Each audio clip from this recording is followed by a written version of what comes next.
Well, hello and welcome. We are here for the final week, week 8, season 3 of the WTRL Zwift Racing League. Dave Toll, what a pleasure it is to have you back for this week. We're here from America's West. It's a heck of a course. It's going to be a cracking race out there. It's so good to see you, Kate, and I completely agree. It's a long race, to tell you the truth. My heart really goes out to the riders. Now, I know the C's and D's do a slightly modified course. It's not that much shorter, though. They've got a tough day ahead of them. But for our A's and B's, this one is a brute. I mean, there's nothing quite like it, Kate, because it's 44K, which is relatively long distance-wise, but with the amount of climbing that they have, it's nearly 1,000 meters.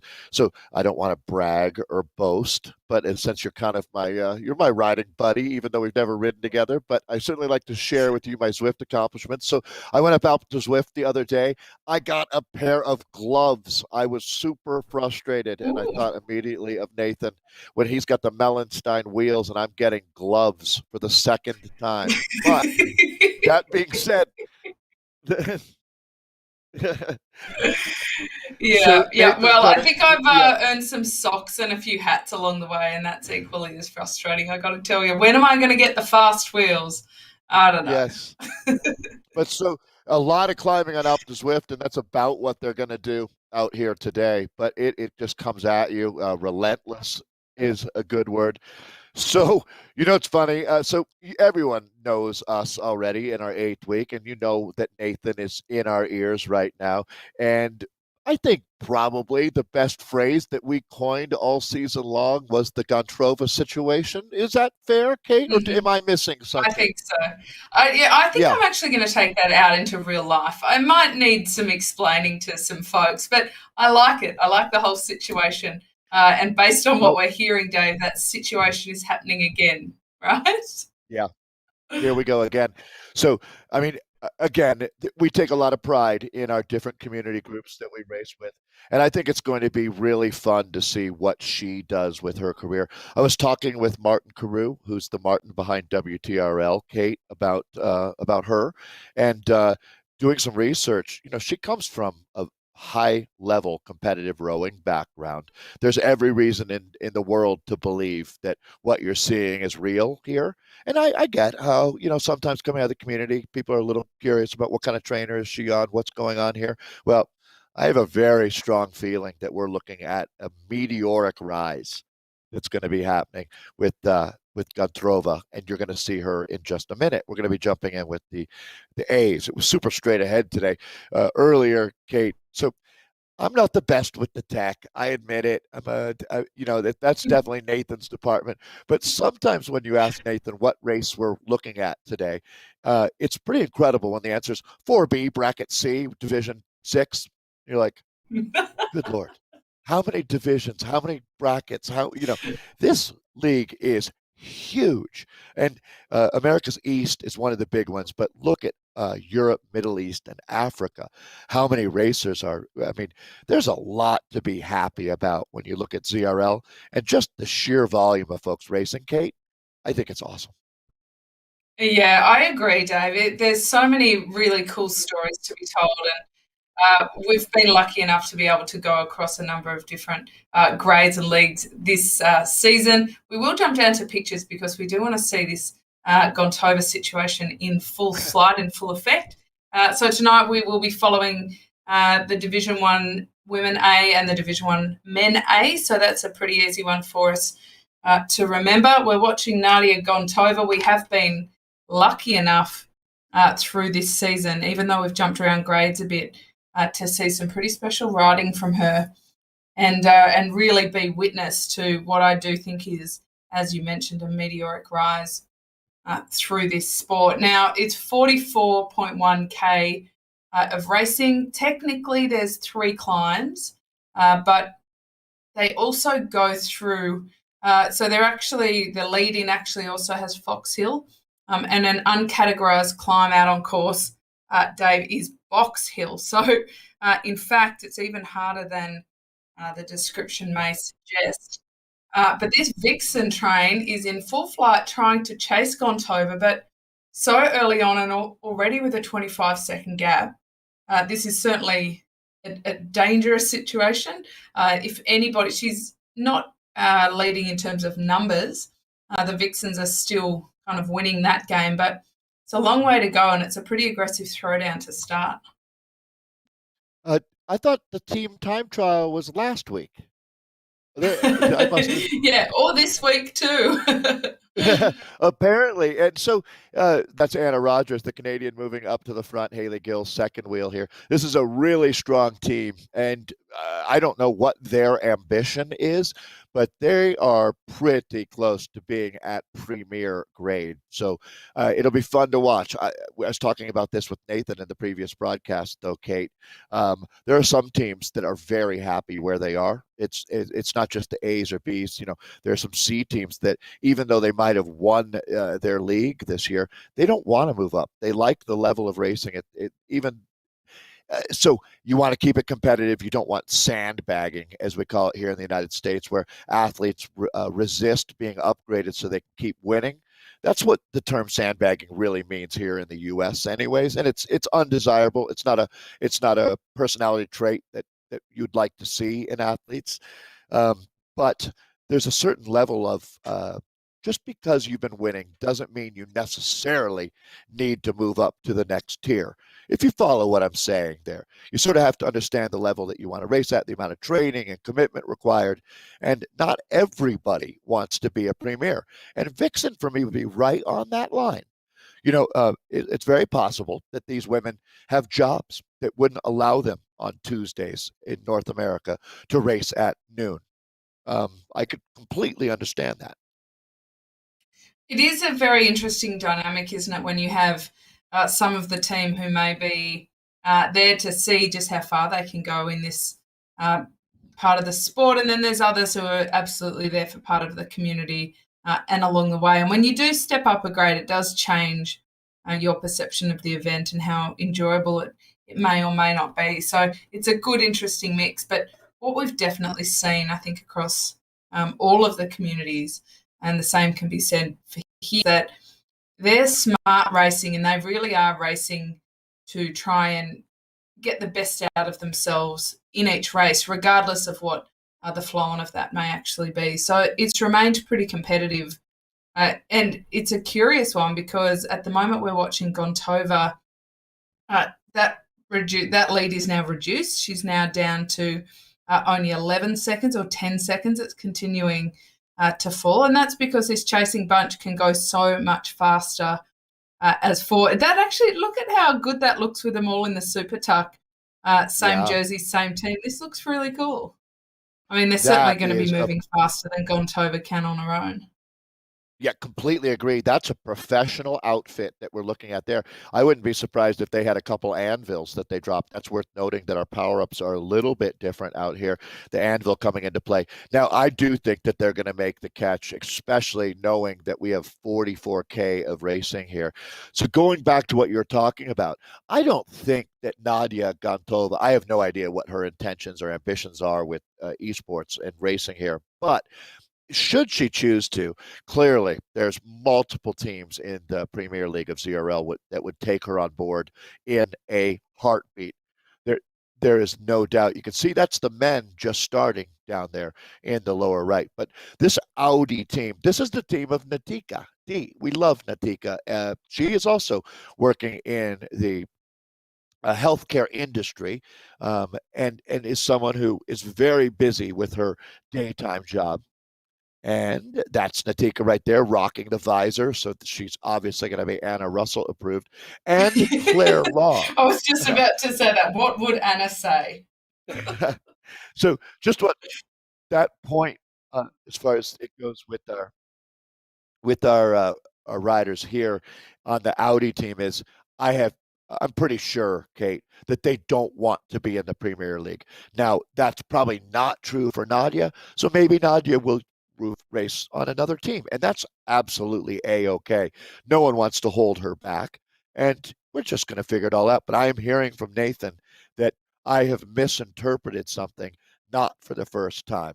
But Anna Russell is anti-visor.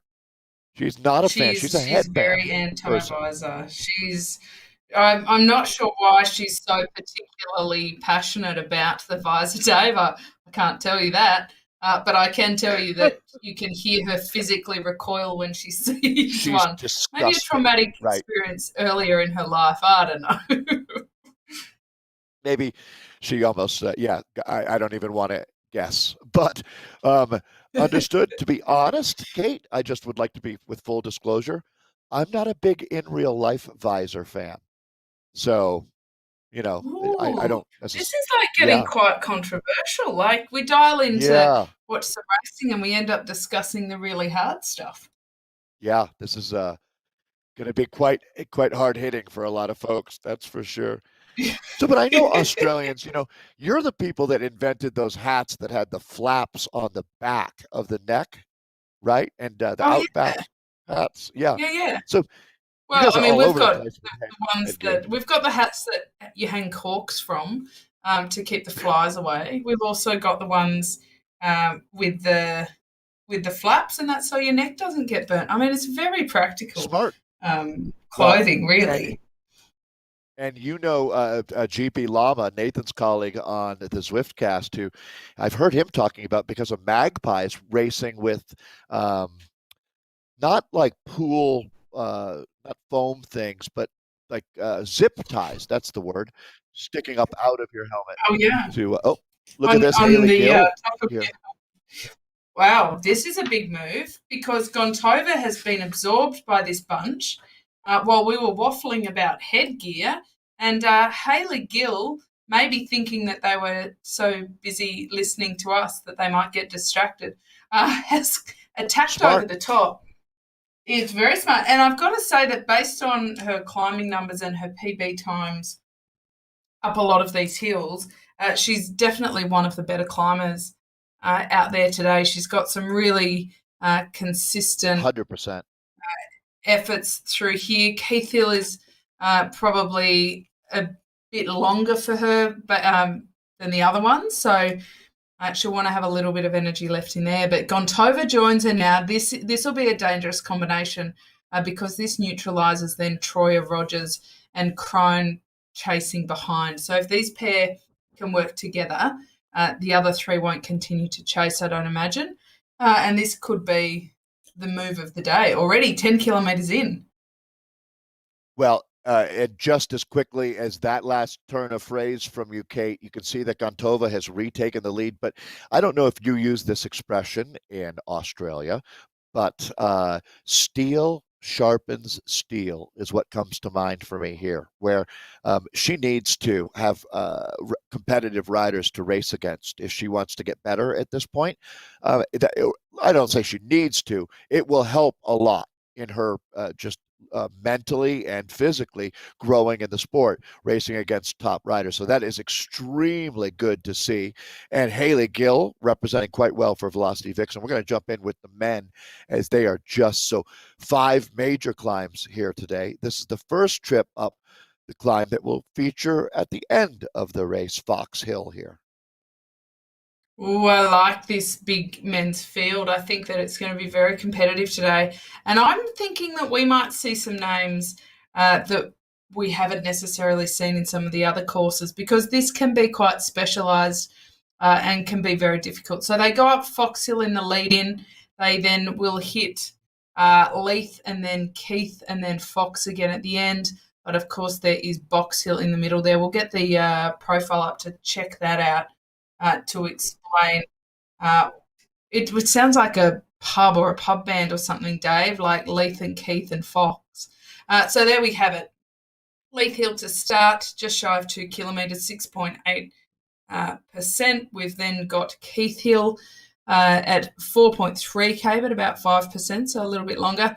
But in the middle there is Box Hill. And once you go over the top of Box Hill, and it's quite a long climb actually, you then duck up a section that goes to about 14% and can do a whole lot of damage and really affect how quick you can descend. And that's not even counted. So this is one of the riders, Mog, that we're looking at, and his twitch.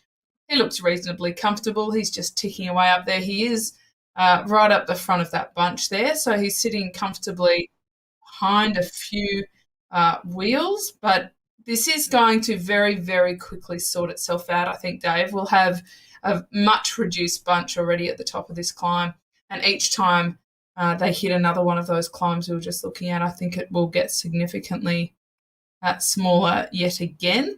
And that's even if there aren't any attacks. So Cameron O'Reilly is a familiar name that it has been pushing the pace already, just getting comfortable.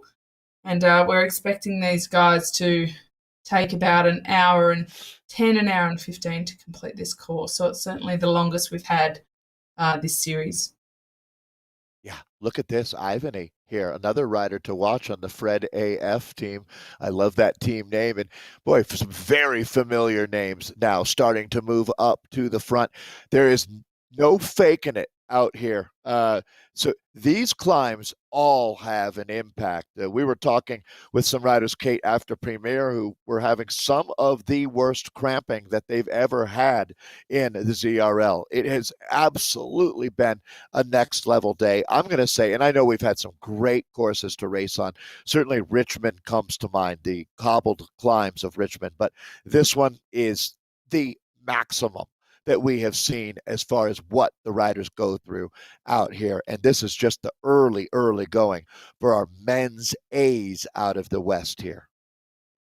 Well, we're watching Schaefer at the moment. I would, if I had to just pick based on paper, which is, maybe a 50-50 wager each way when you're doing it like that, Schaefer and RC Ivany are the two that I would say had the best climbing credentials today. But then I'd elevate Cam O'Reilly based on what we've seen him do and how tenacious he can be hanging on over some of the climbs as well. So I think it's a good combination up the front here.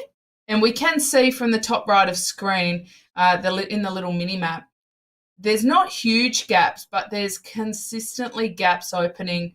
The field is now very, very strung out. If you're at the back of that long line, the front, I think, is well gone to you. When they go over the top here, they will regroup, but it will be in a number of smaller groups, I think. So a pretty elite group forming already at the front. If they want to keep going with it, and Kempton looks like he's pretty motivated to keep the pace going over the top. So that's going to be our first 15 points awarded there, Kate, that arch there. Now, it is quite a day of racing out here. So that hill, the first two and the fourth climb have points associated with them. There's only power-ups available for Fox Hill, which is the next, they are just over Fox. So there will be points available early on here, but in the middle part of the race, there's actually a climb they go over with an arch. That's only just the start of the race, right, Dave? So they've just started really because that was technically counted as the lead-in. What a brutal lead-in. That's absolutely cracked this. Yeah, this is Cam O'Reilly on the front, but Kate, I could not agree more. I mean, we talked about that in Premier, how if you were not warmed up when this race started, you were going to be in real trouble immediately, as it just I don't know of any of the days of racing that we've had where within the first 100 meters, that race was already starting to be decided. So with 44K ahead of you out here. So it's a big day. It really isn't any way that you slice it. Yeah, well, we saw Glenn Kempton go over and make a bit of a decisive, like, I'm here to do business kind of move. The New Zealand rider, he's got some pretty big results on the board, actually. So he's definitely a good one for a breakaway. Oh, here's our favourite Brian Kellison. I love it when he pops up in stream. Good to see him. He always looks equally as comfortable and uncomfortable no matter what speed they seem to be going. It seems to just be his, general state of being. So good to see him there, and he's doing a little bit of team directing as well. So it's great to kind of see how their setups work. It's very easy to watch the avatars and forget that there's actual humans behind the scene. I also love that his avatar matches what he looks like because I think it's a bit divided. I think some people use their avatars to kind of live a personality that they don't actually get to in real life. But Brian Kellison is fairly identifiable on the bike, IRL and in his avatar. Well, doesn't he have good position on the bike in real life here? So obviously his avatar has fantastic position, but when you look at him in real life, he looks like the kind of guy that has put in mega miles, Kate. That flat back, you've been around the sport long enough to know that that's not something that many folks are able to get to. So either that or he does a lot of yoga. He possibly does. I mean, maybe that's why he always looks fairly He might. zen and consistent, no He matter looks what. chill. But he does. It is a lovely pedaling style that he has. It does show that he's got many kilometers on the bike. That seems to be one of the things that really evolves over time. Is that beautiful smooth pedal stroke. Uh, Now the US rider, Dave, that I used to just adore watching when I was young and growing up in the sport uh, was Christian Vandervelde. He used to ride like you could pop a cup of tea on his back. He was so smooth. So now look at these pair riding together, matching kit, matching headband. They've got the whole thing going on. They both look pretty settled in as well. So if you had to guess, that obviously they're in two different races right now, the B men and the B women. But Kate, if you had to guess, are they within 20 feet of each other in the same basement, just in different It rooms? does. Uh, Yeah, it does look like they've divided that basement in half. Give us a wave, Ryan and Stephanie. We're loving this. I love the kit actually. I need to um, get ourselves one of those, Dave. Matching. okay. So these two are the envy of folks all over the world. The fact that they Zwift and race together here, and I'm taking a look now. Looks like they're pretty tidy, folks. Things look pretty organized there. So the watts come clean and organic and powerful here. Good job, you two. I love seeing behind the curtain a little bit. We were Me covering too. some NRS racing in Australia, Dave, on the weekend, and the National Racing Series turned to Zwift for esports. And in the middle of the broadcast, we went over to a rider to check in with what she was doing, and her partner walked into the kitchen behind her with this giant blue onesie on, which was hilarious. And I'm not sure he realised he was on camera, but it was the absolute highlight of the morning, I've got to tell you. It was very funny. That is so Australian too. By the Yes. way, Kate, I must say, and I want to loop Nathan in on this as well, because we did some races earlier this year. It seems like a lifetime ago, to tell you the truth, but one of them was the Tour de Gila, and the rider that won that race was Sarah Gigante. And it was a nice opportunity. We were doing a lot of races with the Tibco team at that point. And Sarah was just so sweet and genuine and just all around awesome that obviously we became big fans of hers. So congratulations to Australia for selecting Sarah to be on your Olympic team. And it's just the first of our many Zwift community members that I know will be going and racing at the Olympics in Tokyo.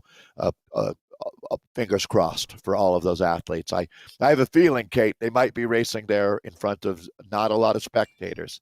But I think it's really important for the Olympic movement that we get them there racing this year, because it's so unfair to the athletes to have to go through an entire cycle without a games.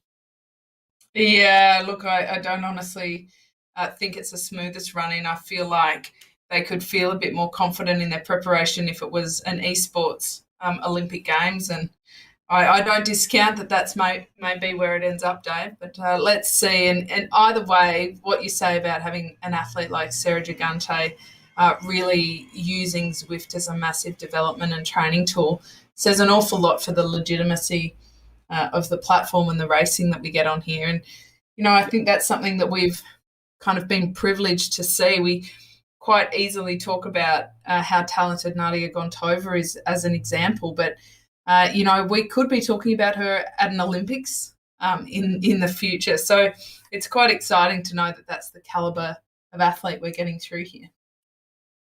Kate, today someone showed me a picture from the 2010 U.S. national road championships for juniors and U23s.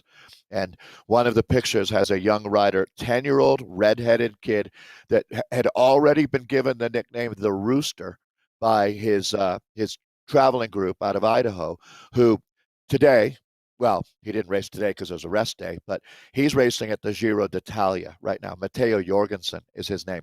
And, when you met that kid when he was 10, he was just another one of those plucky kids rolling around, and you never do know. But when someone like Nadia comes along, um, you just have a feeling that there's something special here. And you're exactly right. It's what makes this so fun is that it might be 4 years, it might be 8 years, and it might not happen. But if she does go to the Olympics and you see that name, you feel so connected. It's the magic of sport, and it's why we do this. Sport is so important for mankind. Yeah, I can't disagree with anything you've said there, and I think I love those stories. When new faces emerge at things like Grand Tours, uh, there's invariably then a photograph of them when they fell in love with the sport, which is often a decade or so earlier. It's that old, overnight success that took a decade. That's what it really is.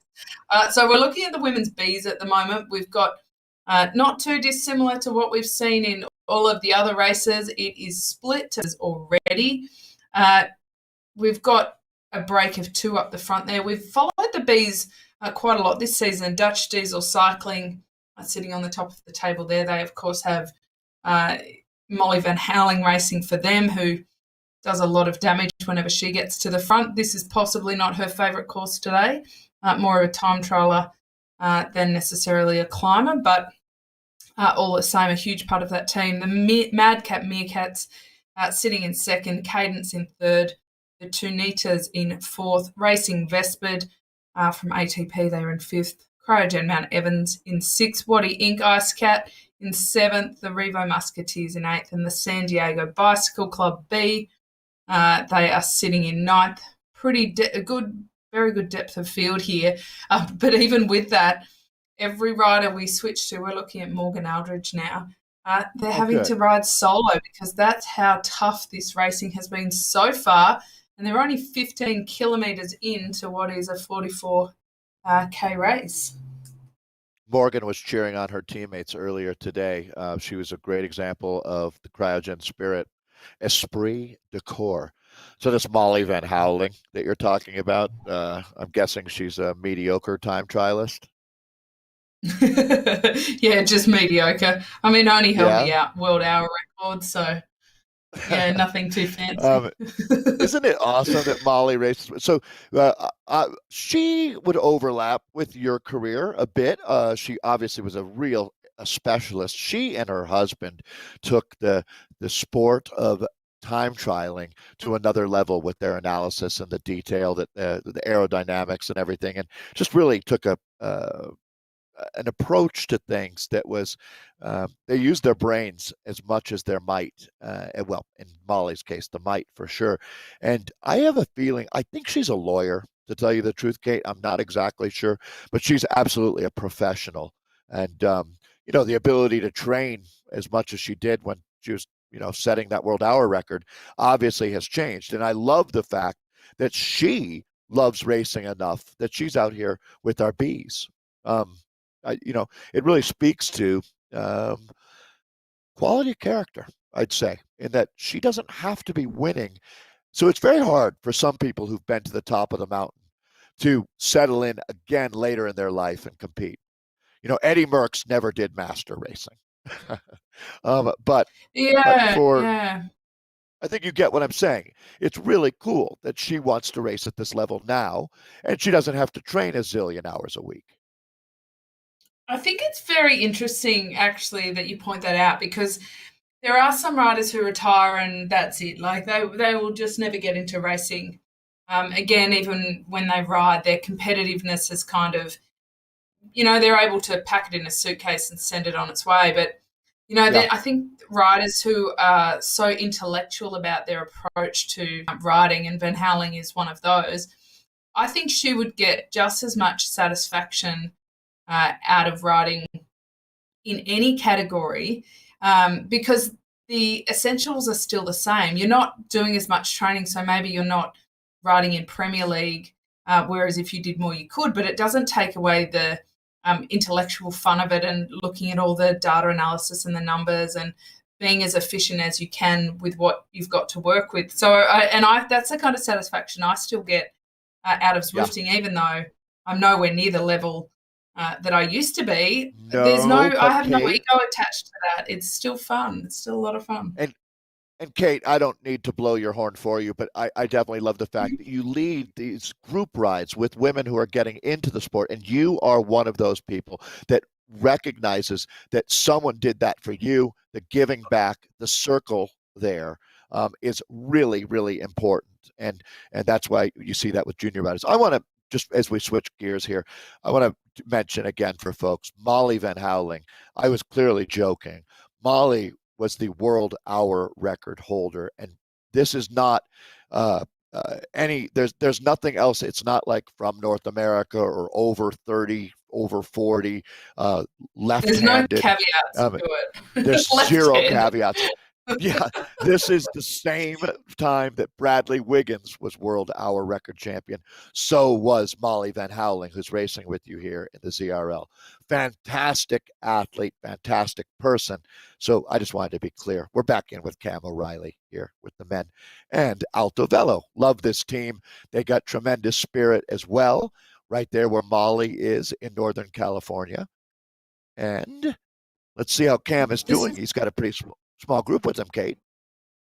Yeah, it's a much reduced field, isn't it? Which has been a fairly consistent flavour. I mean, given the difficulty of this course, each climb in and of itself could cause a massive breakup if it was just rolled over, let alone raced over as hard as they are racing. But they are a much reduced field, and it's each time we switch to them, there's another few riders just getting dagged off the back a little bit. So Yeah. these guys have got to find their rhythm with Kempton in there, O'Reilly, Ivani, Oliphant, Felton. I mean, this is a pretty stacked group. Schaefer, on paper, he's probably the best climber over this Wow. lot. So this is a big move. And Kempton goes again. We saw this.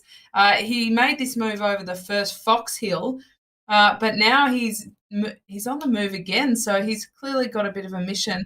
I'm not surprised to see Cameron O'Reilly sitting at the top there as well. He's got the little KOM jersey on the right-hand side. You can see that to indicate he's got the fastest through segment time. So this is, I think we'll see our winner out of this little group. That's good for the motivation, having that jersey pop up next to you. That's going to be Glenn Kempton out of beautiful New Zealand. They're having quite a ride. This might split the group permanently, Kate. These guys have got some real motivation. They got the bit between their teeth here now. O'Reilly, Schaefer, Ivany, Kempton. That's a good group of four right there. That's nothing but heavy hitters. One rider trying to join is Felton. Yeah, yeah. Quinn Felton for Penn Velo there, trying to tag on. He's going to get there, Kate. Well, the bigger the group, I think the better that they will actually go because of the distance they've got left to cover. Still about 30K left to race and a very small group to do that with. Usually in the men, we're used to seeing much bigger bunches until deeper into the race. But in APAC last night, it was certainly thrown into array in the first couple of kilometres by Aero, who threw it all out there and caused some chaos. And I think in the other leagues, they're following suit. So these are the league standings as they currently stand. Dave, I'll let you go through those ones. Hey, thanks, Kate. So you can see that Dirty Rascals Riot have had a great season so far. 160 points would be perfect. So they're not far off from that as we're into our 8th of 8 races in season 3 on the Rivet Haze. Have been right there as they sit in second. And it's a reasonable gap, but certainly not decided.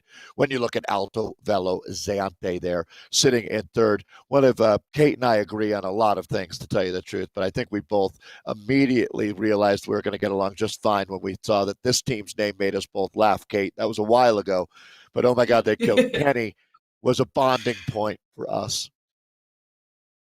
these standings. So these standings are updating as the race goes on out here. So these are literally up to the moment stats as the points come into WTRL, World Tactical Racing League. They're immediately updating here. That's unheard of, Kate. So cool. It is really great to be able to see the live Okay. interaction of how it's going. And it's also important for the riders because sometimes the blood is not going to your brain and you're not necessarily computing all this sort of stuff. And that is why it's changing as they're grabbing points as they're crossing those segments. So a bit of an understanding of why that might be happening. And we just saw it happen there. So very interesting. They're literally in real time. We're watching these points updating. It's like watching the Wall Street, the ticker there, as you're making money or you're losing money every second. So we just, Kate, for ever since the first time I got on Zwift, I have wondered what those glowing orbs of light are. They just went through them as you were talking. So um, someone is going to have to answer that for me as we go back. Like fireflies, oh, we've just lost Oh Mog. We were no. in his We've Twitch earlier. looks like He's a back up. power, a bit of a technicality there. So we are actually in his pain cave there, and Nathan just saw him do something. We might have he just reconnected. So sounds like one of those meerkats just went ripping through his pain cave and knocked one of his cables loose. Yes, OMG, indeed. So it looked like he swapped a power source or something. That's pretty frustrating. But I'm looking at his body language, and although that would be frustrating for him, he's looking pretty cool, calm, and collected. There wasn't any, major gesticulating that went on, which you certainly would see from me when that happens. So Oh he yeah. seems like he's a bit of a cool cucumber. And I think if he can settle into a bit of a rhythm, he'll be able to catch a couple of the riders in front of him and they might be able to form a nice group.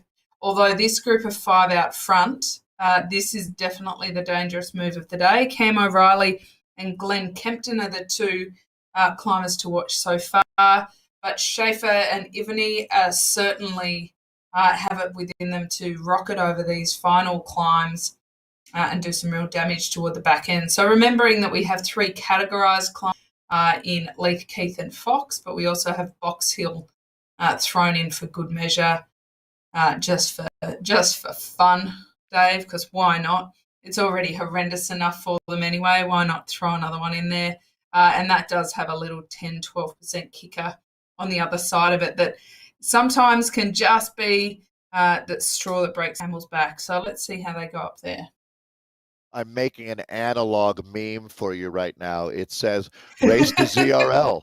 It'll be fun, they said, Yeah, as someone is yeah. throwing up in a bucket because this day is going to be a bucket day. No doubt about it. Ay, ay, ay. So I was hoping that our man Peter Mogg was going to be able to rejoin this group, but it looks like they're going to settle into a second chase group. He's about 34 seconds back, and a few other riders there are settling into group number 2 now. We've got quite a ways to go, but let's go check in with the Gontova situation and see what's happening over in the women's race. Thank you, Nathan. There she is. Well, it's situation A-OK. She is gone here with a 2-minute advantage at this point.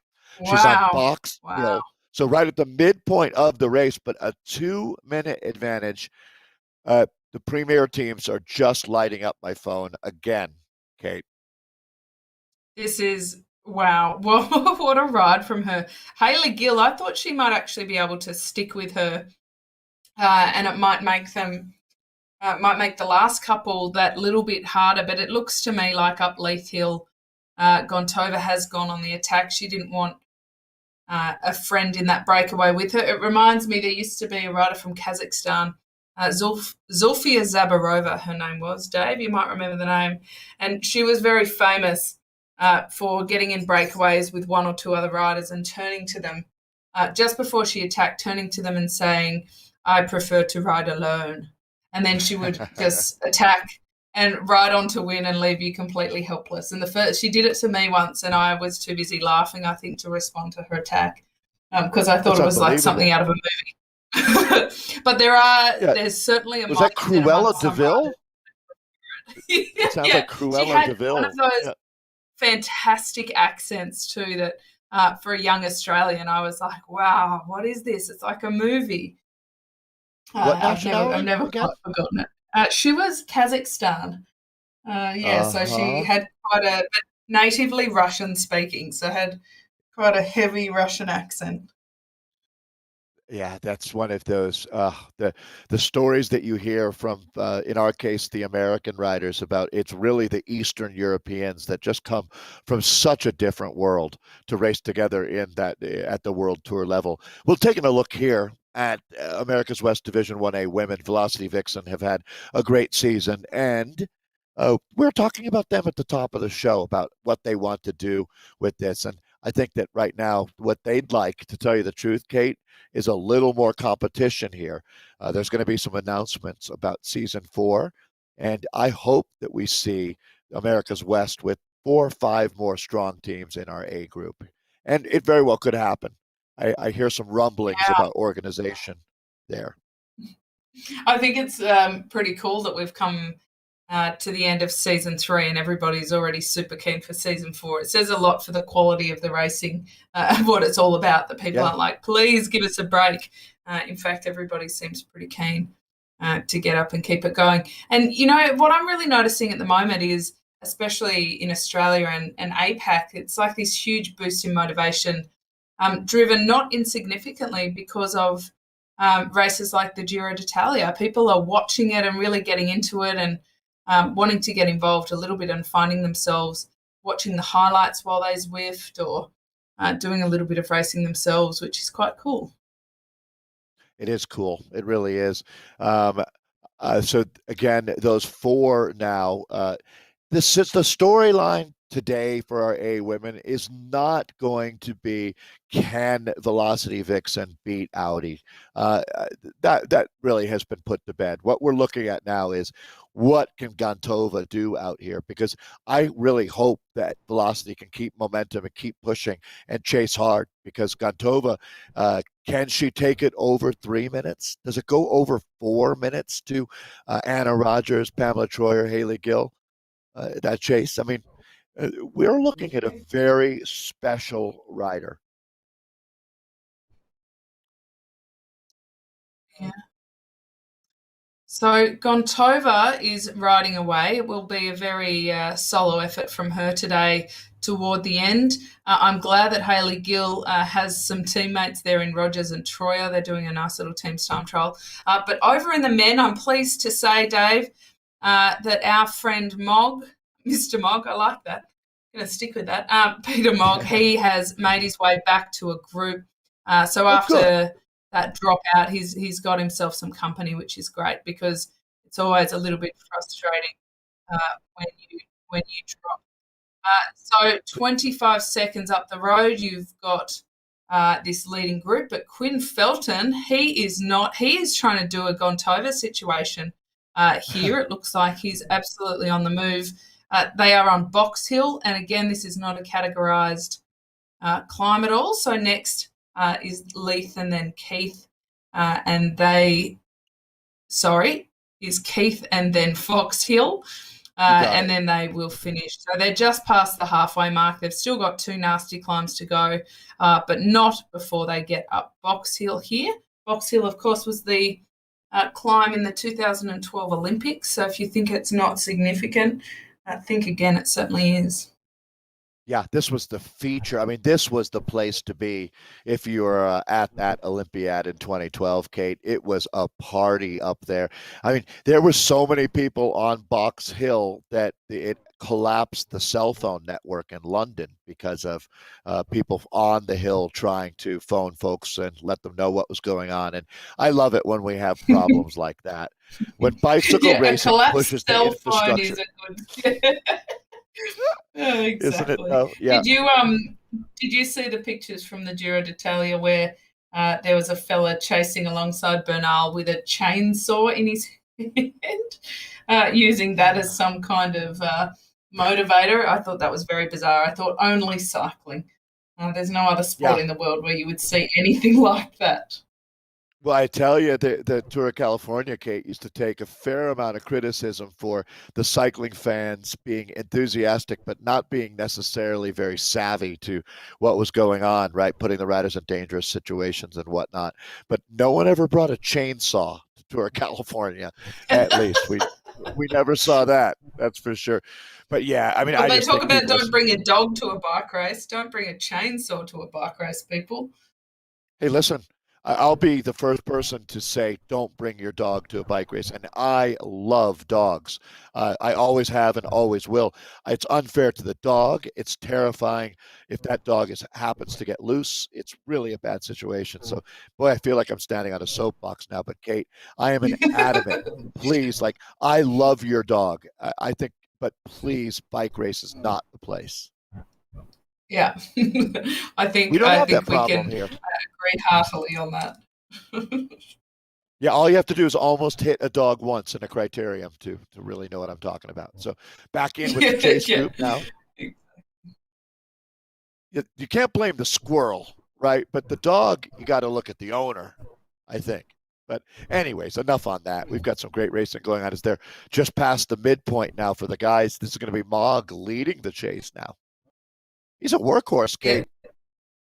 he is. He's got a very good work ethic. I like the way he's racing. 30 seconds, those riders are away. Quinn Felton, he has made his mark and jetted off, but Ivani, O'Reilly, Kempton, and Schaefer are only 30 seconds ahead of this group. If they work together, they certainly can close that down, but it cannot be all on Peter Mogg's shoulders in order to do that. I think that we have a couple of other riders in there who could contribute. And if they are able to gain some momentum, certainly over the top here, then if there a sneaky drop of an anvil, if any of them have it on this descent, and they could It's hard to certainly do make a with bit of a time sneaky back. way. It is That hard to is drop true. an anvil That's without true. people noticing. Yeah. Let's put that down to a turn of phrase, hey? We had some good laughs earlier, not at the riders' expense, but I'm going to chalk it up for riders just thinking I want to dump this power up and get my new one. But we had a few riders deploying their anvil on the climb, which was a nightmare, as you can imagine, my friend. Yes, that we saw that happen once as well. With one of our favourite riders, actually, and we couldn't tell, but she's Oh quite new no! to Zwift, Margot Jaquette. She's actually a very well accomplished short middle distance runner in Australia, Oh, and she has done some pretty impressive things on Zwift, but she dropped the anvil up the climb, and we all cringed and thought, oh, that's a nasty slip of a sweaty finger onto that power up at an inopportune time. She didn't actually get dropped at that point, but there's no doubt that it put that her in didn't a lot help. more stress than she needed to. No. Yeah, yeah, boy, when you're on the limit, the last thing you need is someone dropping an anvil on you, right? So, well, Yeah. this man, they would love to be able to put an anvil on the bike of Quinn Felton right now. His gap sitting at about 31 seconds back to Ivany, and Ivany now starting to leave that group that he was with back there. Although, as I say that, I see it's come back, well, not quite, but there's some horsepower he's going to want to use to try to chase back Quinn right now. And there's the anvil, Kate. Well, look at the difference that makes. That is a huge gap that has opened up Wow. very quickly. It's telling us 2 seconds, but if you look back, the difference is very significant. They're almost losing sight of him. So it's stretched out to 3. So I think it adds 50% of your body weight or 15%. Either way, it's certainly not a power up that I've ever looked for in my life, Dave. In fact, Me quite the either. opposite, but it can be very helpful in a descent. I've been slowly but surely trying to lose that anvil out of my life. So last thing I want to do is add a new one. That's for sure. Um, at this point, it gets harder and harder. But I tell you what, that is clearly so. Remember the steamroller? That really it was surprising how effective it was, especially on certain terrain. Well, same thing. The anvil makes a big difference, but these guys are going to use the gameplay of Zwift and Zwift craft their way right back into the front. Now, actually, we're kind of jumping around. We're in with our friends from Costa Rica, as this is going to be Nystrom that we are looking at on screen, and Mr. Mog there in camera. He's right in this group in that orange, blue, white, and yellow and black jersey. Yeah, there's a lot of Advils being dropped here. It's I working. almost said Advil being dropped, and that's an altogether different thing. I mean, I need some Advil at the end of this. Trying to get into bed after this and not feel tremendous pain in their legs.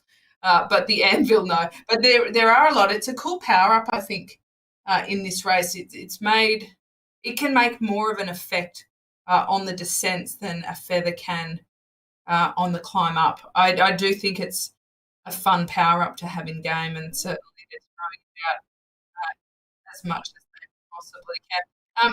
Can you notice? I've just got to point this out, Dave, because this is a cracker. Peter Mogg, he rides for OMG. That's the team that we kind of knew that we'd be friends because we both love the name of the team. Yes, yes. Look at that. He's got Kenny as an angel just sitting on the top right of his screen there. Poor Kenny looks like he's gone to heaven. Maybe one of the anvils killed poor Kenny. I don't know. That's a good sense of humor, though. I like that. I agree. I wonder. So I live in Colorado. Where I am I could get in my car and in 2 hours, Kate, be in South Park. So South Park is really like fair play, Colorado. And so that's where I live, right? And so it was very strange when Comedy Central in the mid 90s came out with that show. It was incredibly popular. But I've always wondered that's very, very American. And it's also very adult out there. So I want to be careful what I recommend. Yeah, it is. But Yeah. South Park is on a network called Comedy Central here in the United States. Do you watch South Park in Australia? Yeah, we don't get Comedy Central, but I don't actually know if it's on our TVs anymore. It used to be certainly when I was uh, at the edge of the appropriate age, I would say, is when South Park was first on in Australia. But fair to say, the Australian audience was shocked by it, but Oh yeah. shocked in a good way that it became very popular. It's just something that we'd never quite seen before. I think that's kind of the point of it. But I certainly have some of the sketches etched into my brain. Oh, look, I'm just Yeah, glad there's no team named after Cartman. I mean, I guess they wouldn't need right. any anvil on the descents. He would fly down these. Man, that kid, he's arrow and massive. You have to. So just to finish that thought, so if you were, it's we're talking about a couple decades of that show being on the air here, but I believe it's every episode. I don't. It may or may not be every single episode, but Kenny unfortunately dies every week on the show. So that would be the joke there. If you don't watch the show and wondering what is, oh my God, they killed Kenny about, well, it's a recurring comedic theme that for guys and women of a certain age in America, that show was very, very popular. That's for sure. Yeah. I'm sure that Cam O'Reilly has watched South Park a time or two. Yeah, I'm sure that he has too. And now he's trying to inflict that same pain that poor Kenny gets each week in South Park onto his breakaway companions. Kempton, Ivani, and O'Reilly are trucking along pretty well. Kempton and O'Reilly are the two incumbents of those climbing jerseys, so they've both been making quite an effort to get those points. But that chasing group is now 24 seconds behind, so they are slowly moving up, but not enough to necessarily be of too much danger just yet. Gontova's situation continues, Dave. She is coming over the top of Keith Hill here, and she's got almost a 3-minute gap back to Hayley Gill, Anna Rogers, and Pamela Troyer from the Velocity Vixens, who are all together and chasing her. So she is certainly on the march. It looks like Hill has actually charged ahead of Rogers and Troyer. So she's been climbing pretty well all day. It's good to see. You know what it's really good to see, Dave? That Gontova has stitched this one up today. I think we could say without any untimely outcomes. But the fact that Gill is continuing to chase and try and ride away from the others, the fact that Gontova isn't just sitting up and being happy with leading by a minute and a half or 2 minutes, she's continuing to push. They're all racing all the way to that final. So they've only got one climb left. They will go over Fox. When Gill, she's almost over the top of Keith Hill now. And then they will descend down, head up Fox Hill, and that is the last one for them. I think this is a kind of course you need to break up into pieces to digest a little bit rather than just looking at as whole. I think each climb, if you can just survive over each climb and reassess where you're going. Gontova is certainly flying down the other side now, but Gill is not. She's not sitting back. She's up at nearly 4 watts per kg, ticking over the top. Look how here. long Nadia has been in a super tuck here for a while. I've just been watching her at 0.0 as she is on that descent. She's just coming out of it right now. I would think she'll start pedaling in a moment here. But, well, we've got a Gontova situation going on in the men's race, to tell you the truth. As Quinn Felton, I think, has channeled his inner Nadia Gontova. As when we left those guys, he was up at 46 seconds. So this is really impressive to see solo breakaways with, I mean, look, I don't want to lay it on too thick with Nadia Gontova here. I mean, I think Kate and I have both been crystal clear in that we think this is an athlete that's got world-class potential. And certainly if she doesn't, I think she'd be cheating herself to not find out. That's a good way to put it, Kate. You know, if you've got this gift, I'm not saying that you have to use the gift, but I think you do. And if you're interested, the Olympic Games have got your names written on them.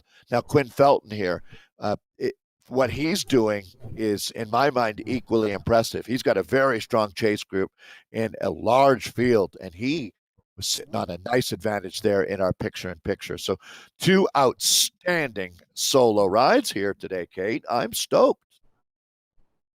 Yeah, they haven't sat around and waited for to leisurely roll over these hills and then kind of attack on the final hill.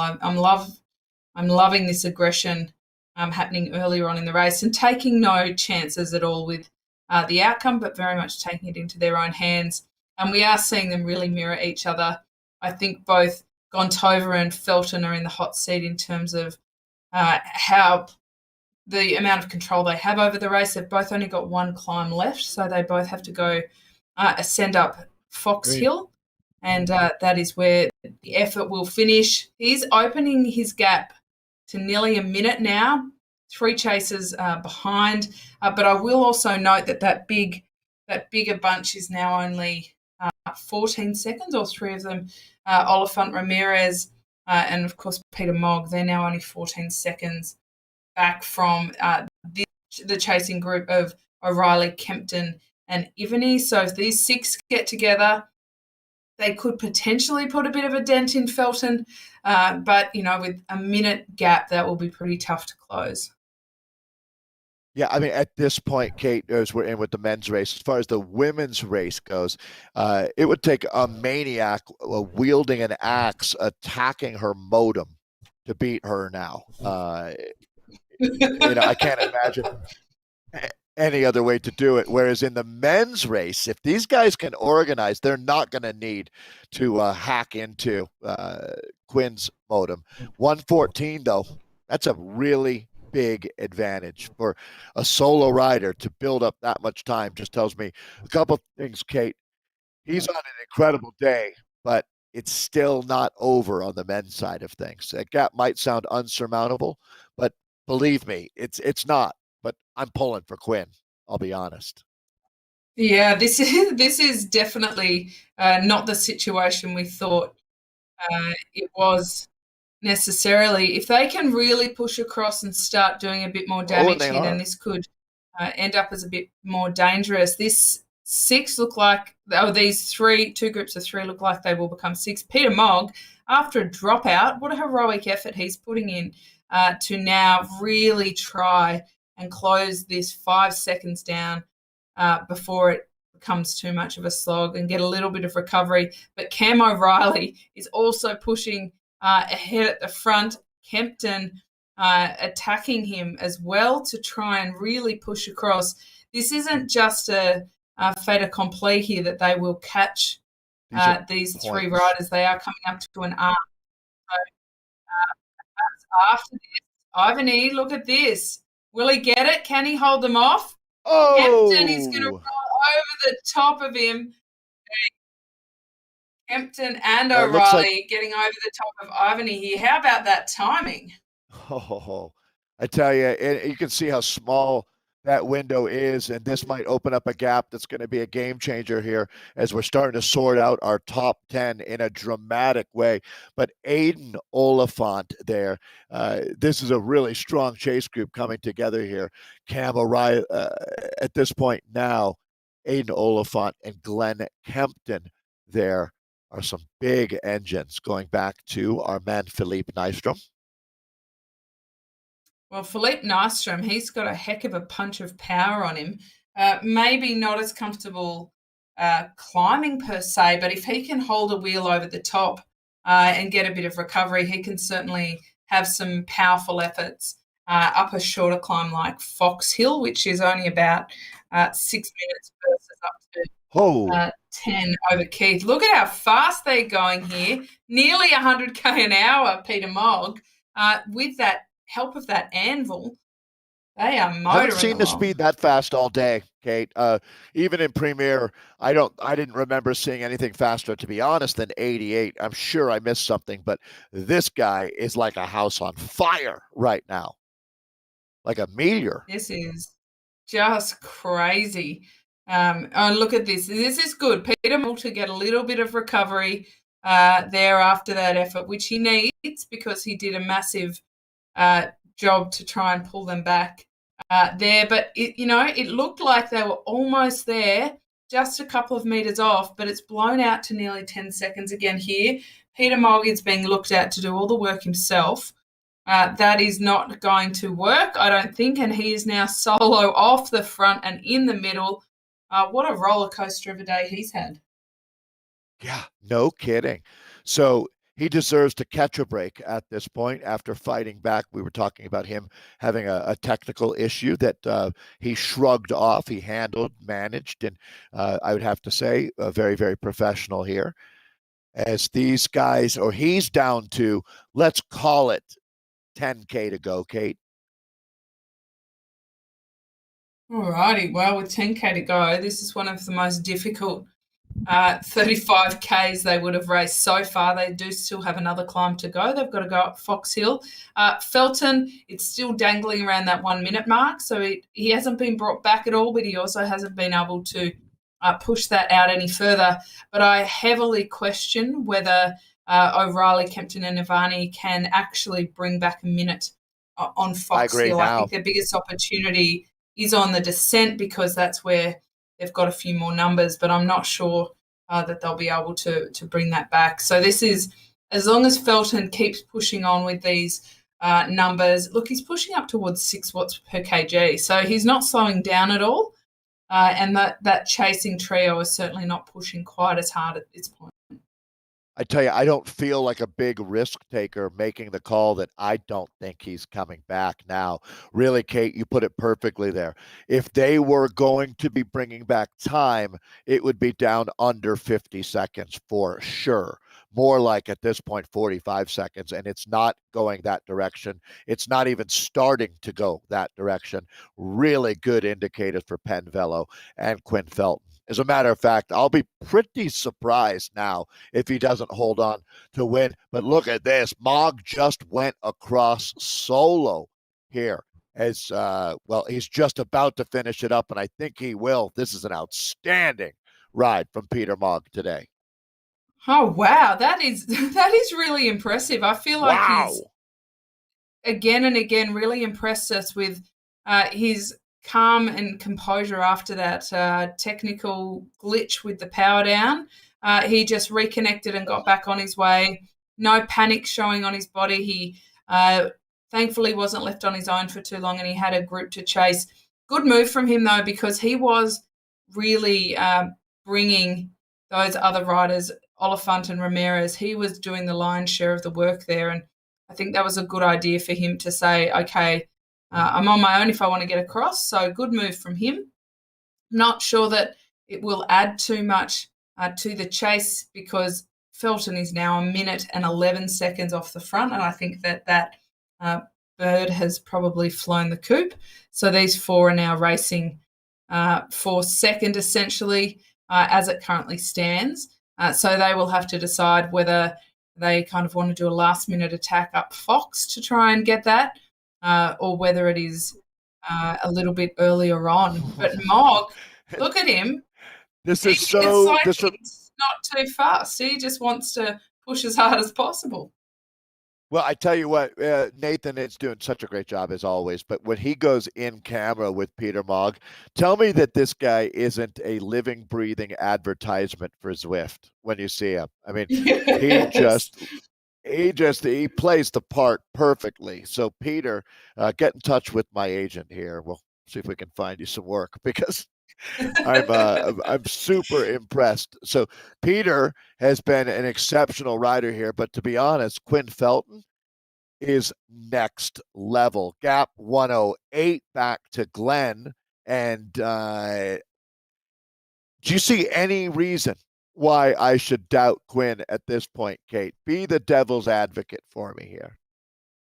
I think that if you on a Cramping? course like Could he this, if cramp? going up the final climb, yeah, if you cramp, if you really just run out, you can lose so much time in such a short distance. I've certainly myself have Sugar? lost minutes and minutes within a couple of kilometers. So it is possible.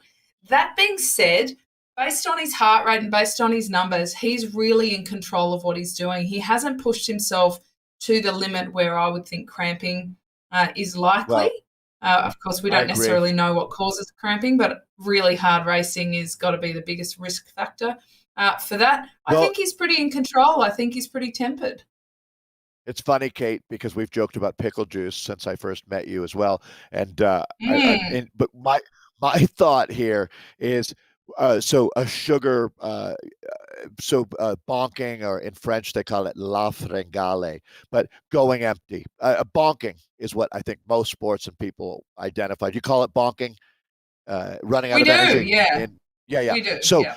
that being said, I've bonked really hard in my junior racing career, but I never bonked with my refrigerator 10 feet away from me. That's for sure. And and in ZRL racing, you're never that far from your fridge, are you? So I can't imagine Yeah. anyone would ever bonk hard enough to lose a minute 11 in 3K. Yeah, I look, I think it is unlikely, but the one that we don't want to talk about is, of course, any connectivity problems, and we Oh see that boy. happen. It happens to all of us, but that is outside of his control. Short of having a really dodgy setup that is prone to that kind of thing. But I think if you're doing any kind of Zwift racing, you dial your setup. That's part of the part of the jig is that you do that pretty early. I think that Quinn Felton, if anything, has shown a very controlled ride and probably has it in the back of his mind that uh, if he doesn't keep it reasonably controlled in these certainly that midsection of the race, if they did rejoin him, he might then get spat out the back. It's kind of you've got to bet on that a little bit, knowing that you can For only control sure. yourself and not, in fact, the chasers. But in doing Well, I that, mean, he's now starting to put out powers higher than he has all day. So we're watching him consistently between 4 and 5 watts per kg, sometimes pushing over that five, just ticking along on his own. So I think that he's now within the comfort zone. He knows he'll get to the end quite comfortably. And so now he can put down that little bit extra power. I'm remembering that I'm going to see Quinn Felton out there racing at some point this year, just like I hope to see Nadia Gantova on your screen now, out racing in real life somewhere in North America. And I'm going to absolutely remember that ride. And Kate, just like Nadia, what Quinn is doing, he should be punching his ticket to a Premier League team. The numbers that he's showing us right now are what some of the stronger riders in Premier League were doing. So, that being said, we'll hear more about Quinn, but the Gantova situation, it's not getting any better for anyone else, I think. I mean, it is for Nadia, but Yeah, but the poor others, absolutely not. It's worth noting that as we look a little bit down, Hayley Gill, Anna Rogers, and Pamela Troyer are all solo now as well. So they're very much riding their own race, paddling their own canoe, so to speak, to get to the finish. Gontova, I think we can look at her performance not just in the sphere of winning this race in quite dominant fashion, but also purely the numbers that she's been putting out. Now, we saw this in the men's APAC with Tim Cutler. He rode just sensationally from the very start. He put out some incredible numbers, and quite aside from the fact that he won the day, it was quite a show in terms of capabilities on this kind of course. So a lot that you can take away from today, but Gontova's going to average nearly 4 watts per kilo for this race, given that she is a more climb-inclined rider, more a petite frame. The context of that, of nearly 4 watts per kg with a small frame, is a huge amount of power. So very, very impressive from her. We didn't even come close to squeezing all of the toothpaste out of the tube, Kate, for her today. Oh, I'm going to steal that. I like that. I just made that up. Actually, I think that the wattage toothpaste tube. But I mean, like, if she needed to, she could have done a lot more today if she had riders pushing her. If she was racing against 2 other versions of herself in a parallel universe, she could be making 4.6 watts today. Yeah, I think that she's only just beginning to realise what she's capable of on the bike. And she does, we know from history that rowers swap over to cycling with incredible ease, especially when you remove some of the technical elements like, bunch racing, for example. When they are on Zwift, I think it allows for an even more seamless transition across. I get a little bit nervous when I see her avatar twitching a bit like that. Me too. I'm what like, is up please with not that? a power dropout. I don't know. It's making me nervous. It really But is. she has enough time to change internet providers. Like, literally, if it crashed on her, she could get off her bike, make a phone call, move it from BC internet to British Columbia internet services, have them hook it up, and get back riding and still win. And also have a cup of coffee. She's got a 4-minute advantage now on Hayley Gill. I was wondering, does this go up to 4? And it basically, Hayley's the only rider within that 4-minute mark right now. This is something. And again, and we don't know. If you look at Gill's powers, Dave, it's not because she's sitting up. She is pushing hard. She's over strong. 5 watts per kg to get up this section. Yeah. No shade whatsoever being thrown on the other riders. And I certainly don't feel that we've even been close to doing that, because Anna Rogers, Pamela Troyer, Hayley Gill, super strong, competitive through and through. They're true blue. But Gantova is one of these rare times, like Jackie Godby, where, you got to start somewhere. You mentioned she comes from the world of rowing, just like Jason Osborne, the world champion for men. Didn't have much experience at all, even Zwifting, let alone in real life racing, and just has that engine. I wouldn't even say it's killer instinct. I think it's like Sarah Gigante, actually, another good example of someone who has more natural talent in her fingernail clippings than everybody else has in their entire body.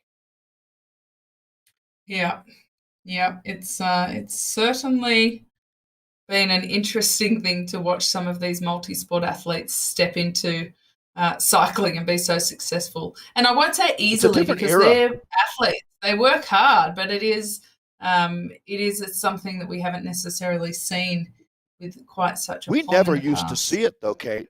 Cycling was such a closed circle society that riders never got these opportunities. And not only has Zwift been great for women, this twitching avatar is driving me crazy.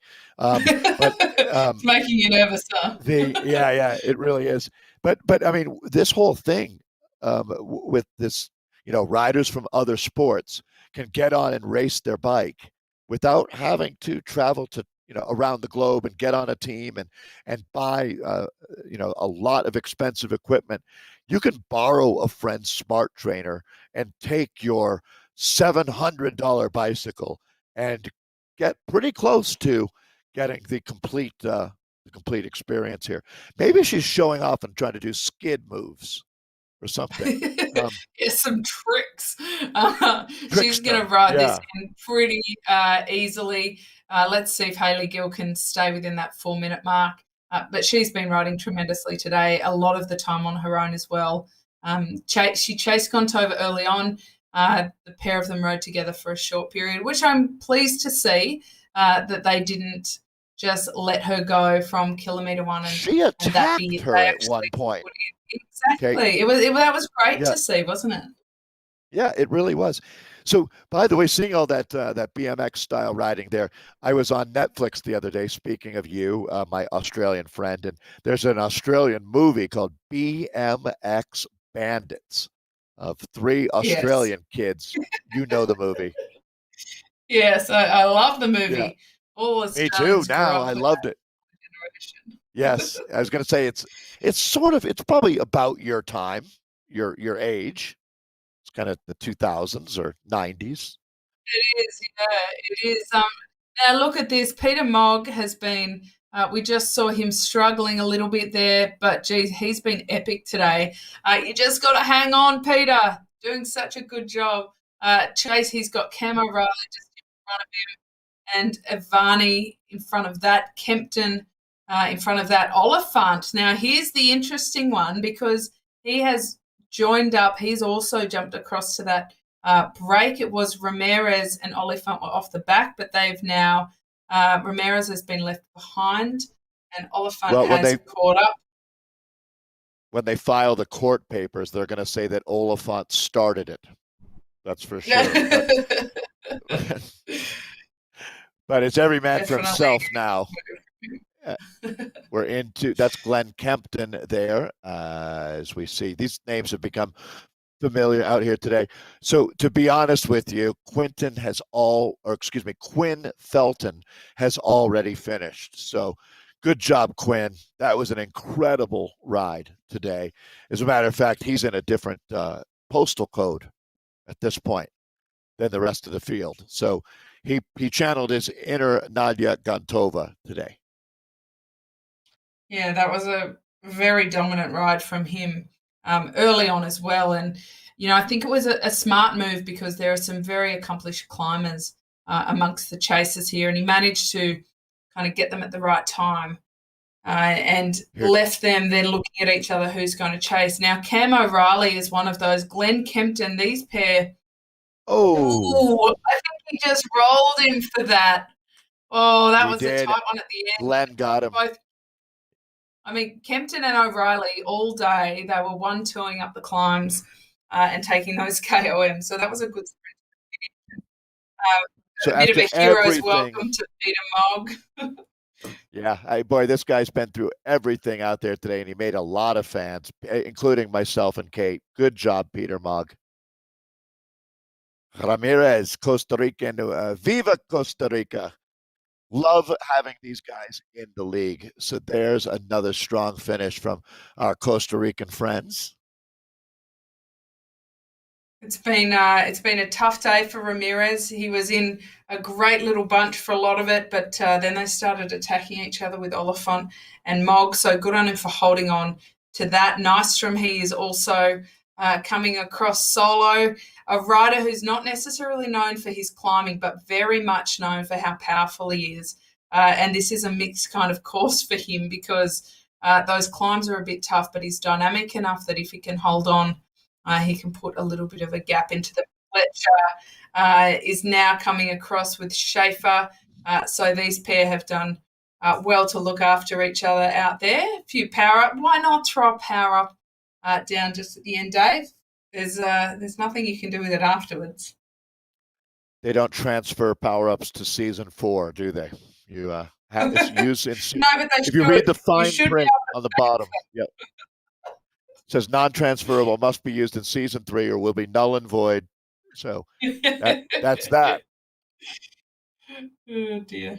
So it's been a It's great definitely season. something that could change it, isn't it? Yes, yes. So these riders, all the points matter. So all of these sprints that you see, although, all right. That was very weird, but we're back in with Molly Van Houweling and the women's bees. Now, I think that we hit a time warp or some kind of void in the time continuum there, but we're back now to the bee women, and oh, it looks like this is our leader, Kate, just about to come across the line. Another huge advantage here. That's been the story. Yeah, and look at the time. It's been such a long day for all of these athletes. So an hour 25, it's so much longer than what we've seen in any of the other weeks and rounds so far this series. So Anna L, she's a level 22 Zwifter. She's had a great day. Another very dominant solo performance. Big win from her. So super well done, Anna, because we've actually seen this week across the board, Dave, a whole heap of names that haven't necessarily been prevalent in some of those shorter, punchier sprint style races. So I like this. We get to see a whole new group of riders, the climbers who have just been waiting, suffering through those sprint stages and just waiting to hit their strides today. There's a certain number of riders that have been waiting for 3 seasons for this day of racing, the Kristen Kolchinskis and company. I'd say it's about 5%, 5 to 8% of the riders say more of this, please. And there's a much larger group that say never again, Charlie. So, and Yeah. I think it's that's exactly the way. If you ever have all of the racers agreeing, something has gone very wrong. And it'll backfire on you because you need to have Yeah. that. Yet there should always be satisfied and unsatisfied racers with well, I don't want to say with the course safety, but with the course, the sprinters have to want their day, the climbers want another day. You know what I'm saying? It's like building a grand tour. You've got to have a little bit of everything in there. 100%. In some So years, the it riders, becomes a love-hate yeah, kind of thing. precisely. In some years, the riders will say too many time trials, not enough mountaintop finishes. And then the next year, it'll be the opposite. Too many mountaintop finishes, right? So you just never know. Yeah. You can't please everybody, can you? No.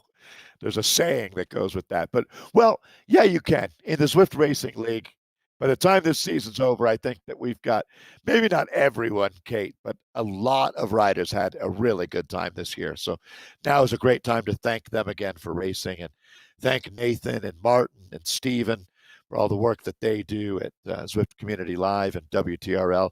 Because, Kate, we really do get to stand on the shoulder of giants being the voice of this race, but there's so many people that work really hard to make this happen. So thank you, and Nathan, especially you, and Martin, you as well. It's always an honor to work with you. So season 3 has been just a blast, Kate, hasn't it? It has, and I always think just a huge shout out to the riders who turn up every week. We know a lot of them are multitasking with life as we go through the community leagues, but they turn up and they race hard and they show us some pretty sophisticated strategies along the way, and it's been quite a pleasure to be able to watch it all fold out and to see riders like Nadia Gontova step up. You certainly know that you are seeing some riders of the future as well. Gabby Zaks is the rider that we are watching at the moment. She's not far off the finish now. She's had a pretty solid day, but again, a lot of gaps have been in the Bs, just like there were in both the women and the men's As. So great riding from Gabby. She might be double clicking as she crosses the line and taking herself on a little bit of a break to get some recovery, but great riding from her. I'm sure more than one cold beer will be cracked open after tonight's race. So the season, the Yes. Ds were mercifully, Kate, they were not adding the final ascent of Fox Hill into their race. So those riders are mostly done out there as well. You can see, yeah, as you said, we haven't even come close to an hour and 30 minutes of racing up at any point through the first three seasons. So just a monster day out here. Great way to really cap off an incredible season. And as you said, I'll echo that. Thank you again to all the racers. You've made this so much fun to be along for this journey. Yes, and I hope that season 4 we also get the same diversity in courses, because while each week, as I said, you might not be able to please everybody, certainly over the course of an 8-week series, you can get pretty close to being able to please everybody. So I love that these races are bothering to ride all the way to the finish. There's enough points on offer that it's certainly motivating to go all the way, even though a lot of them solo. And here's Molly Van Howling. Well, this is her comfort zone. She's probably the happiest one out there to be solo. She can just sit at a comfortable power for her and ride along without worrying too much. If you think how many hours this woman has spent on her bike doing work, it's really it's inspiring. That's for sure, to have Molly back out here with us racing. And she is just a few clicks away from, actually, a click is a kilometer, isn't it? She's just a few meters away, I should say. That's no click, as she is done and dusted. Thanks for racing with us, Molly. Molly's a law professor at UC Berkeley. Thank you. And Catherine Geary, congratulations on your 4th win, the grand champion of the ZRL. She was unbelievable today, Catherine Curie was. So I love to see her supporting her friends and fellow racers out here. Thanks, Catherine. Yeah, well, she was certainly unbelievable when she was racing IRL a decade ago. So she's good to see she's continuing to torture some people on the bike. You know what? I would call hate that to make longevity. You feel old, Kate. I could never make you feel old, but 2005 U.S. road champion. 2005. So that's really, at this point, 16 summers ago. Yeah, that's impressive that she's still able to be so dominant. I almost don't know quite what to say. You're right. I think you have made me feel old, Dave, but that's okay. Well, that's an how old are your inevitability of daughters? life. Yeah. Yeah. Right. Our producer Nathan is saying that you're just extremely accomplished as a world champion and Olympian. You didn't need to do anymore, Kate. Yeah, we can. Well, we'll go with that. We'll run with that. That's fair. Definitely. Love the Meerkats all year. We love the name. We love the attitude. The Meerkats. There's like 5 different Meerkat teams, but always want to remember that they've been fun out here.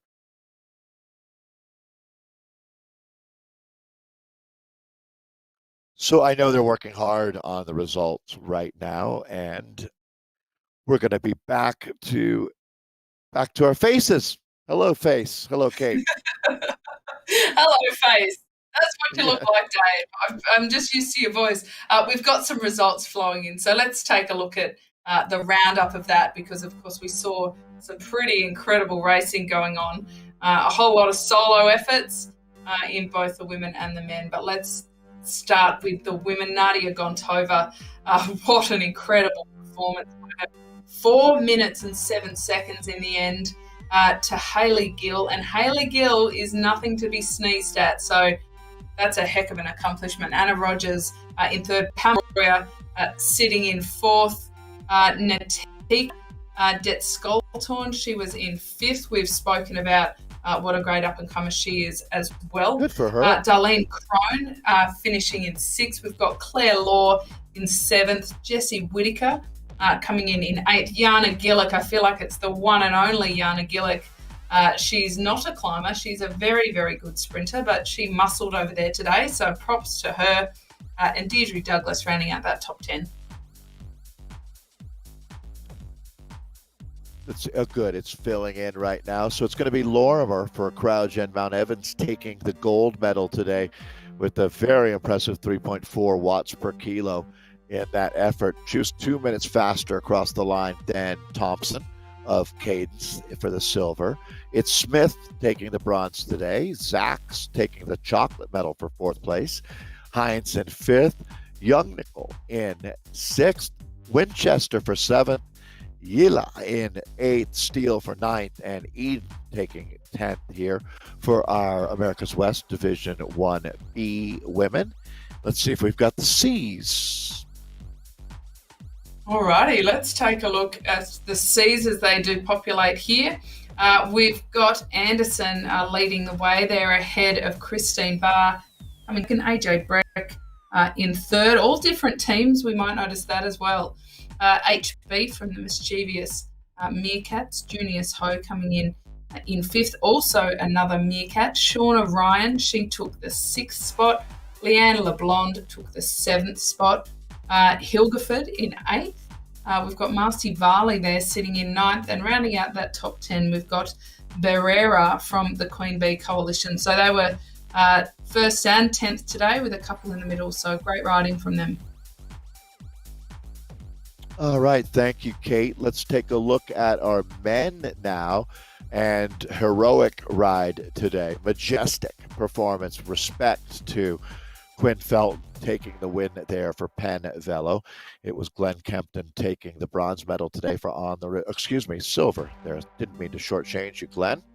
As Glenn Kempton taking the silver medal for On the Rivet Hayes, and then Cam O'Reilly for Alto Velo, Zayante taking the bronze. It's then Ivany 4th, Oliphant 5th, Mogg, another one of our breakthrough riders today in 6th, Ramirez for 7th, Nystrom for 8th, Schaefer for 9th, and Pletcher rounds out our top 10 here for our A men. Over to you, Kate, for the B's. Alrighty, let's take a look at the B's. Larson, what a ride from him, Brian Larson. Oh, but that was a tight one. No big gaps like we saw in the others. And it looks like a finish there with Craig Nunes from Pickle Juice. We've also got Brian Diddy, who wasn't too far off. Another pickle juicer. Can I say that, a pickle juicer? Well, I've just said it. Sure. Jonathan Camerath, he came in 4th. We've got Jeff Baumgardner in 5th.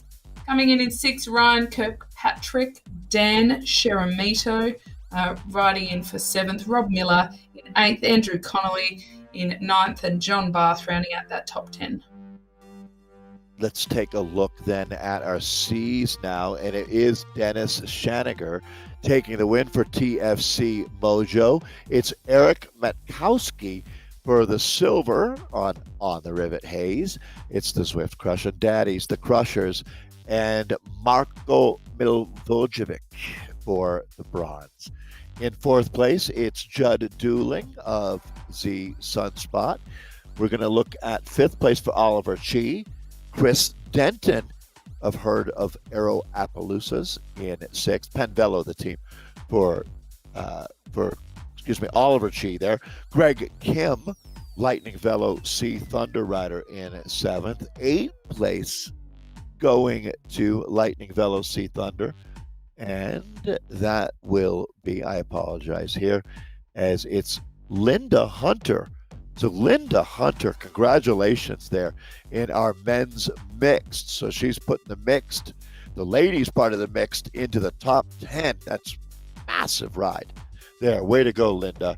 It's Ryan Deadpool there, TFC Mojo rider in 9th. And our top 10 rounded out by Chad Garreau here of the Z Sunspot team. That's your top 10 for the C's. Gee, we've had some interesting racing. We thought that it was only for the breakaways, but we did have some sprints in the end. Now, it was such a long course to go, so there are some riders still out there. Look at this. An hour and a half into the race, they're still out there pushing the pedals. So we do have those top 10, but massive shout out to all of the Zwift warriors who are still out there pushing every way to that final. So here is Shoes still pushing it to get into that finish. An hour 40. It's been a massive day for some of these riders. The longest course we've ever had. Certainly the longest time spent out on course. So any results that you didn't see, head over to wtrl.racing and you can find the results not only for today, but for the whole season. You can take your Anna Russell whiteboard. You can break it down as much as you possibly want ahead of season 4, get all the info you need. Dave, I just have to, before we go, say thank you so much for being my compatriot through all of this. It is so wonderful to be able to work with you. And also a big shout out to Nathan and Martin in the background who make this happen week in and week out. So thank you very much. And of course, Dave, to the races, because without them and all of their personalities and their wonderful strategies, we'd have nothing to talk about. Well, Kate, I've already said my thank you to everyone except for you yourself. And you know that I think you're a class act, and it has been an absolute joy.